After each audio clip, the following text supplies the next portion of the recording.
life trying to save others. We're also trying to get to multiple structures right now that we know have individuals inside that we're unable to communicate with. We'll have to literally cut our way into situations like this. A good example is the Maryland Search and Rescue Team who's here with us. I want to thank them for that. In Valdosta have identified 115 structures that are heavily damaged that we know there are multiple people trapped inside. Again, we just want to urge people, especially in those areas, to be patient. We have a lot of people calling us because they may have a tree across their road and their neighborhood may be blocked.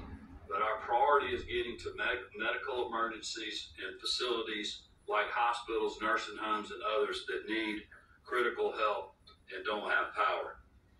Georgia DOT is reporting 152 road closures across the state and at least 2 interstate closures currently.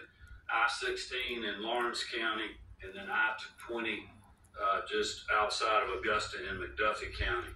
We have 1,300 traffic signals that are out. Crews are actively assessing the damage and working to restore access where it's safe. And certainly Commissioner McMurray can answer any other questions, but they are still assessing at this point, so we know we'll get more information later in the day. We are deploying generators, especially in the Valdosta area, to help power traffic signals.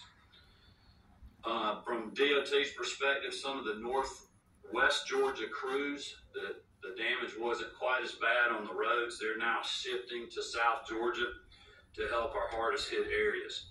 We are in pretty good shape on bridges around the state, which is good. And our port, while it has limited operations, it is operational and has been the entire storm. One thing to note up in northeast Georgia and Rabun County, there's going to be a water release out of Lake Rayburn because of the flooding that's happening. We are evacuating folks downstream from that so they're not cut off from the rest of the community. If they don't leave now, they're going to be stuck there for at least a day or multiple hours, and Director Stallings can give you more information on that. But just be aware that there's going to be a water release at Lake Rayburn. We've had some 911 disruptions, as you can imagine. There's a lot of 911 facilities. Even the State Operations Center here earlier has had issues with power, and we know that's the case around the state. Power outages, we have 1 million customers that are currently, or 1 million meters, much more customers, but 1 million meters that are without power. Our utility companies are working as we speak. They literally started going in behind the storm as soon as day broke. We remain in constant contact with our utility providers in that regard. Georgia Power has roughly 10,000 personnel responding, and our EMCs have literally thousands that are doing the same, and we thank them for that. We have 17 shelters open across the state housing 1,100 people. A shelter in Coffee County lost its roof. Resources are being deployed to assist them to ensure their safety. South Georgia Medical Center in Valdosta, the hospital down there, is without power.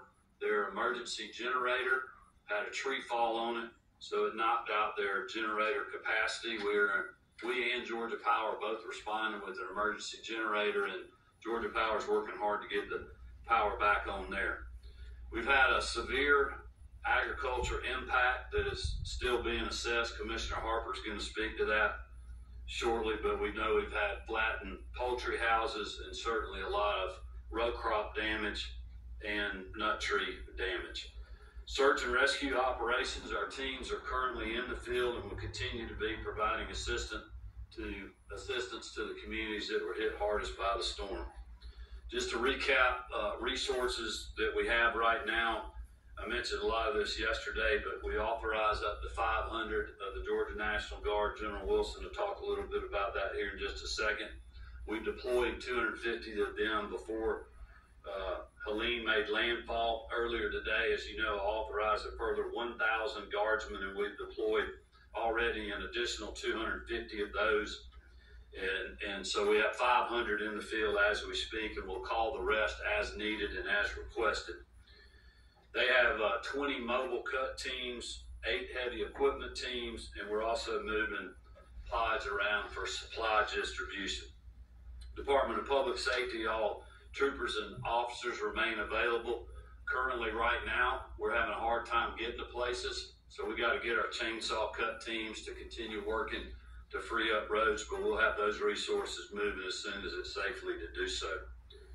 We're moving troop deployments from northwest Georgia again to south once more roads are clear. We're currently assessing by air. It took us a little while to get the choppers up and drones up because of the winds, and then also a low ceiling this morning. So we'll continue to get more information in regards to that. With that, I'm going to turn it over to General Wilson, then we'll hear from Commissioner Harper, and then we'll take your questions. Jim.